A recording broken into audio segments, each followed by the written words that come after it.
Foi, espérance et charité vont de pair.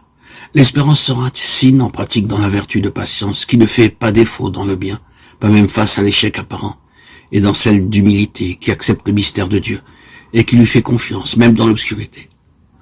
La foi nous montre le Dieu qui a donné son Fils pour nous, et suscite ainsi en nous la certitude victorieuse, qui est bien vraie l'affirmation Dieu est amour. De cette façon, elle transforme notre impatience et nos doutes en une espérance assurée que Dieu tient le monde entre ses mains, et que malgré toutes les obscurités, il triomphe. Comme l'Apocalypse le révèle à la fin de façon lumineuse à travers ces images bouleversantes.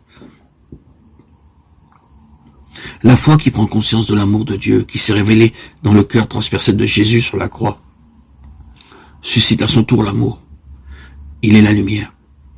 En réalité, l'unique qui illumine sans cesse à nouveau un monde dans l'obscurité et qui nous donne le courage de vivre et d'agir. L'amour est possible et nous sommes en mesure de le mettre en pratique parce que nous sommes créés à l'image de Dieu. Vivre l'amour et de cette manière faire entrer la lumière de Dieu dans le monde.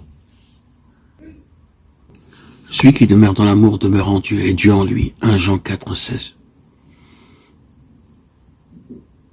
Ces paroles de la première lettre de Saint Jean expriment avec une particulière clarté ce qui fait le centre de la foi chrétienne. Dieu est amour, l'image chrétienne de Dieu, ainsi que l'image de l'homme et de son chemin qui en découle. De plus, dans ce même verset, Jean nous offre, pour ainsi dire, une formule synthétique de l'existence chrétienne. Nous avons reconnu et nous avons cru